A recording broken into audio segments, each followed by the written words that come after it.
Episode की शुरुआत में हमें जिनवू और ली को दिखाया जाता है, जहाँ पर वो कह रही होती है कि तुम पहले से बहुत ही ज्यादा बदल चुके हो, एकदम डिफरेंट हो चुके हो। तब जिनवू कहता है कि वक्त और हालात इंसान को बदल देते हैं, जाहिर सी बात है।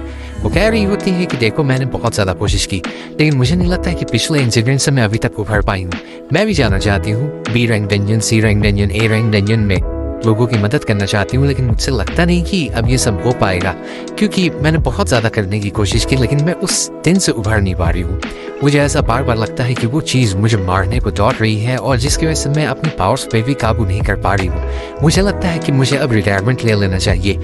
और फिर वो उसे बता रही होती है कि कैसे जिनवू ने बहुत ही अच्छे पल बिताए थे उसके साथ, जैसे कि इन लोगों ने हीलिंग, कितने सारे इन लोगों ने रेड्स किए थे, बहुत सारे ये लोग डंजन में गए थे, इतना ज़्यादा मज़ा आया था। लेकिन जिनवू ने कभी हार नहीं मानी थी, उसने हमेशा अपनी जान की बाजी लगा दी थी और पिछली बार भी उसने ऐसा ही किया था।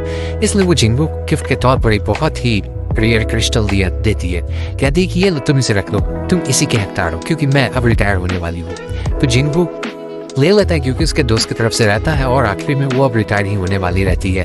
तो यहाँ पर इन दोनों का आखिरी मुलाकात होता है और फिर दोनों बाय बाय कह के चले जाते हैं। तो हमें यहाँ पर पास्ट के सीन को दिखाया जाता है। जो ए रैंक हंटर रहता है उसे पता चल गया था कि जो जिनवू है वो एक रीअवेकेंड है। यहाँ पर वो जिनवू को मारने के लिए नहीं, उसे समझाने के लिए आया रहता है कि देखो उस दिन जो तुमने डंजन में किया, तुमने एक एस रैंक हंटर के भाई को मार दिया, तो मैं तुम्हें बस इतना कहना चाहूँगा कि तुम्हें उसे संभल के रहना पड़ेगा। उसे इससे फ़र्क नहीं पड़ता है कि उसका भाई मरा, उसे इससे फ़र्क पड़ता है कि उसके भाई के साथ जो लोग थे वो कैसे जिंदा बच गए, मतलब तुम और साथ ही साथ यू। इसीलिए मैं कहना चाहता हूँ कि तुम थोड़ा सा संभल के रहना, क्योंकि देखो जब भी बात एस रैंक हंटर्स की आती है तब कोई भी मदद नहीं कर सकता, क्योंकि S rank hunters national treasure होते हैं एक तरीके से, पर इसमें गवर्नमेंट भी कुछ भी मदद नहीं करने वाली है। यहाँ पर वो उसे एडवाइस ये देता है कि मेरे लिए तुम्हारे लिए यही ठीक रहेगा कि देखो तुम इस कंट्री को छोड़ के चली जाओ अपनी फैमिली के साथ, यही तुम्हारे लिए ज़्यादा बेहतर रहेगा। लेकिन अब फिर से सीन प्रेजेंट में आता है जहाँ पर जिनवू कह रहा होता है कि इसके लिए मुझे और ताकतवर बनना पड़ेगा। तो अब ये और ताकतवर बनेगा। फिलहाल अभी ये सी रैंक का रहता है एक हिसाब से और ताकतवर बनना चाहता है। अगले सीन में दिखाया जाता है कि यू ने टीम ऑर्गेनाइज कर लिया था। यहाँ पर टोटल रहते हैं 19-20 लोग और फिर वो बता रहा होता है कि यही है हमारी टीम। हालांकि जिनवू कहता है कि ये किस तरीके की पालतू टीम है, क्योंकि यहाँ पर तो छोटे मोटे बच्चे भी हैं और ये छोटे मोटे बच्चे स्कूल वाले लग रहे हैं और बाकी सब जो है वो तो ऐसे ही नकारा निकम्मा लग रहे हैं, कुछ किसी काम के नहीं है। तो वो जो लड़की रहती आ जाती है और कह रही होती है कि मुझे छोटा मत कहो, हाँ भले मैं स्कूल में हूँ लेकिन फिर भी मैं एक हंटर हूँ। जिनवू उसका मजाक उड़ाते कहता है कि तुम एक ही रैंक हंटर हो ना। तो यहाँ पर वो कुछ बोल ही नहीं पाती होती है क्योंकि उससे शर्म आ जाती है। और फिर जिनवू कह रहा होता है कि ठीक है, तो तुम लोग के लिए काम बस इतना ही है कि हम लोग रेड करेंगे और तुम लोग बस यहाँ पर बाहर में बैठोगे, कुछ भी नहीं करना है, इसी के पैसे मिलेंगे। ये सुनकर सब हैरान हो जाते हैं, क्या कुछ करना ही नहीं और इसी के पैसे मिलने वाले हैं, 3 मिलियन यौन इन्हें मिलने वाले हैं। समझे, बहुत ज्यादा होता है ये। और कहता है कि हाँ बस तुम लोग को बाहर में बैठना है, ऐसा दिखाने की टीम हो। और इधर हमें दिखाया जाता है कि जो जिनवू रहता है उसके पास कुछ नई पावर्स आ जाती है। उसने उस क्रिस्टल को तोड़ दिया रहता है, यानी पावर पे एब्जॉर्ब कर लिया रहता है। फिर जो पावर रहती है वो उसमें आ चुकी रहती है और इसमें कुछ नए नए स्किल्स भी आगे रहते हैं। तो जिनवू तो यहाँ पर रेडी रहता है पूरी तरीके से। आगे हमें यो को दिखाया जाता है जिसने एक चमकीला आर्मर पहना हुआ रहता है जिसे स्पेशली इटली के लोगों ने बनाया रहता है, इसलिए इतना ज्यादा डिजाइन है। तो जिनवू कहता है कि तुम इतना भारी कवच, और फिर ऐसे बस एक उंगली मारता है तो वो गिर चुका रहता है, क्योंकि यो तो हिल ही नहीं पा रहा होता। उसका वो जो कवच था बहुत ही ज्यादा भारी रहता है और जिनवू से एडवाइस देता है कि चलो इस कवच को निकालो। उसके बाद वो लोग अंदर चले जाते हैं। यहाँ पर लोग उनका मजाक उड़ा रहे होते हैं कि उन्हें क्या लगता है सी रैंक गेट में वो दोनों जीत जाएंगे क्या? ऐसा बिल्कुल नहीं होने वाला है। वैसे भी 2 घंटे बीत चुके रहते हैं और 2 घंटे के बीतने के बाद वो लोग नहीं आए रहते, तो इन्हें चिंता हो रही होती है कि कहीं उन्हें कुछ हो ना जाए। खैर ये लोग कर भी कह सकते थे, कुछ नहीं कर सकते थे।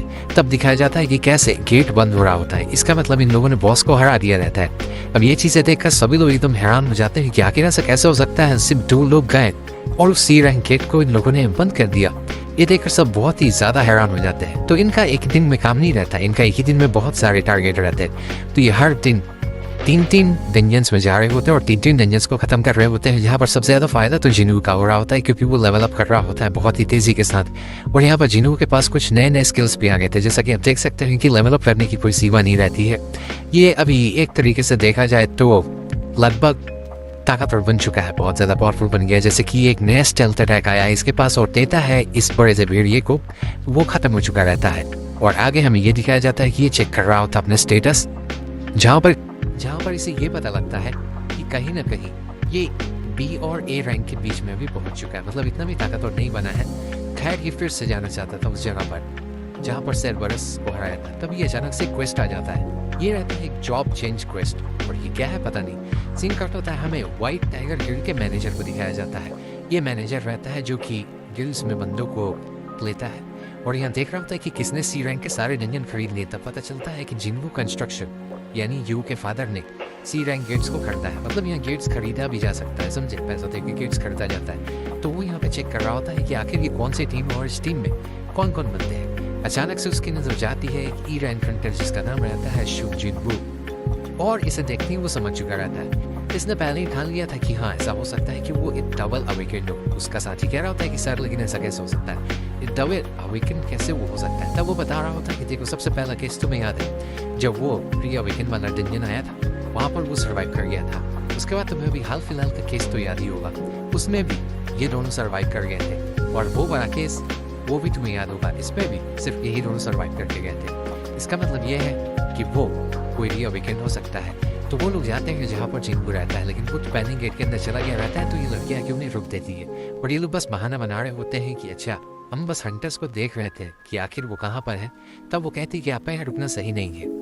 ये जानता था कि ये जिनवू की टीम है, और जिनवू वो नहीं रहता है तो ये समझ चुका रहता है कि कैसे वो अकेला ही चला गया है। इसका मतलब जितना जिनवू अपने आप को कमजोर दिखाता है उतना ज्यादा वो कमजोर है नहीं, वो बहुत ही ज्यादा पावरफुल है। यहाँ पर अब वो उसके ऊपर नजर बने रखा था, और जैसे ही जिनवू आता है यू के साथ, अब इन्हें निकलना रहता है। वैसे भी जिनवू कह रहा होता है कि बहुत ज्यादा हो गया है, हमें लगता है कुछ दिन के लिए हमें स्टॉप कर देना चाहिए। सीन यहाँ पर कट हो जाता है, हमें दूसरे लीडर को दिखाया जाता है जिसका नाम चोई रहता है। वही बहुत ताकतवर हंटर रहता है एस रैंक का। इसे यहाँ पर एक बहुत ही ज्यादा बुरा सपना आता है, ये वैसे आइजन जैसा दिखता है ना, और फिर सोच रहा होता है कि अब लगता है वक्त आ गया है। असल में इनका एक आइलैंड पे टॉप सीक्रेट मिशन रहता है, बहुत ही ज्यादा टॉप सीक्रेट मिशन जो बहुत पहले फेल हो गया था, उसी को पूरा करना था। सिंगर तो तेजर में जिनवू को दिखाया जाता है जो कि यू के साथ रहता है। वैसे ही वो व्हाइट टाइगर गिल्ड का मैनेजर आ जाता है और कहता है कि आप जिनवू है ना, आपसे मिलकर खुशी हुई। तो यहाँ पर वो जिनवू के साथ कुछ बातचीत करना चाहता था, और वैसे भी white tiger guild second most famous guild है, तो मना भी नहीं किया जा सकता है। तो यहाँ वो हमारे जिनवू को ऑफर के लिए आया रहता है, कह रहा होता है कि जितना जिनवू कंस्ट्रक्शन आपको दे रही हम लोग उसका दुगना पे करेंगे। तो यहाँ पर जिनवू भी मुंह खोल के डिमांड कर लेता है, और ये सोच रहा होता है कि हाँ आखिर एक हीरा कंट्री तो कितना मांगेगा, लेकिन जितना जब वो मांगता है डबल मांगता है, 30 बिलियन मांगता है। 30 बिलियन बहुत ज्यादा होता है। जैसे ही सुनता है इतना ज्यादा अमाउंट होता है चिल्लाने ही लगता है, क्या इतना ज्यादा, मतलब इतना ज्यादा बहुत होता है। जिनवू सीधे उठता हुआ कहता है ठीक है अगर आप मुझे नहीं दे सकते हैं तो कोई दिक्कत वाली बात नहीं है, मैं चलता हूँ। वैसे भी मुझे लगा आप डबल पे कर रहे थे, थोड़ा सा और एक्स्ट्रा भी पे कर दीजिएगा। और ये सोच रहा होता है कि ठक की मैंने बहुत जल्दबाजी कर दी। तब जिनवू उसके पास में आता और कहता है वैसे मैं आपसे एक बात पूछना चाहता हूँ, आप मेरे ऊपर नजर बनाए रखे हैं क्यों, है ना। तब ये बंदा कह रहा था कि नहीं ऐसा कुछ भी नहीं। और जैसे ही ये पीछे मुड़ता है तो देखता है कि ये क्या, जिनवू तो वहां से गायब हो चुका है। सोच रहा होता है कि आखिर इतनी तेजी के साथ आखिर वो कहाँ पे चला गया। अचानक से इस काल पे कट लग चुका रहता है, और समझ जाता है कि ये स्टेल्थ मोड है। वो स्टेल्थ में चला गया, और स्टेल्थ बहुत कम लोगों के पास रहती है। तो बात यहाँ पर ये भी हो जाती है, जिनवू रहता है उसके पीछे और कहता है कि पीछे मत मुड़ना वरना गर्दन उड़ा दूंगा। तब ये डर के मारे बेचारा क्या करता है, जिनवू पूछ रहा होता है कि बता तुम्हारे बारे मेरे बारे में और कितने लोगों को पता है। तब वो बता रहा होता है कि मुझे पता है, मेरे कलीग को पता और किसी को नहीं पता है। वो भी किसी को नहीं बताएगा, मैं भी किसी को नहीं बताऊंगा। हम लोग यहाँ पे बताने ऐसा कुछ भी करने के लिए नहीं आए थे। तो जिनवू से और भी ज्यादा सवाल जवाब पूछ रहा होता है। फिर सारे सवाल जवाब खत्म होने के बाद वो स्टेल्थ मोड को ऑफ कर देता है और कह रहा होता है तो ठीक है, वैसे मैं भी आपके सामने एक ऑफर रखना चाहता हूँ। हमारे पास 3 डंजन्स है सी रैंक वाले, हम उन तीनों डंजन्स को बेचना चाहते हैं, क्या कहिएगा आप इसके बारे में। तो ये यहाँ पे थोड़ा सा सोच रहा था क्या मुझे वो डंजन ले लेना चाहिए या फिर डंजन नहीं लेना चाहिए, क्योंकि डंजन बहुत ज्यादा महंगे दे रहा होता है। वो थोड़ा सा सस्ता करता है 200 पीस, एक डंजन 200 मिलियन में मिलने वाला है। तो यहाँ पर डील डन हो चुकी रहती है, समझे, डील डन हो गया रहता है। अब जिनवू के पास 600 मिलियन योन आ गए रहते हैं।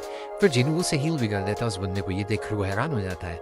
जिनवू कहता है कि ठीक है आज के बाद मेरा पीछा मत करना, वैसे भी मेरा पीछा करके तुम लोग को कुछ भी नहीं मिलने वाला है। और यही आखिरी लाइन कहने के बाद वो वहाँ से चला जाता है। और ये मैनेजर सोच रहा होता है कि जितना मैंने सोचा था ये बंदा तो उससे भी बहुत ज़्यादा खतरनाक लगता है, यानी सही में बहुत ज़्यादा खतरनाक है। और अगले सीन में हमें दिखाया जाता है कि यो फोन करता है और कहता है कि 600 मिलियन तुमने तो कमाल कर दिया।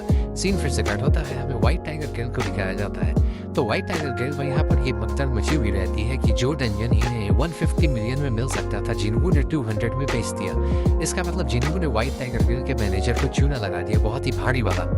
तभी जिन्हों का मैसेज आता है, ये मैंने इसलिए किया क्योंकि तुम मेरे ऊपर नजर बनाए रखे हुए थे। ये चीज देख कर ये हंसने लगता है क्योंकि वैसे जिन्हों कॉन्टैक्ट नंबर भी इसके पास आ गया है इस मैसेज के जरिए। और बस इसी के साथ साथ ये एपिसोड खत्म हो जाता है। अगला एपिसोड शानदार होने वाला है, जरूर देखना, बहुत ज्यादा मजा आने वाला है। ठीक है, फिर मिलते हैं, बाकी एनिमे देखो तब तक।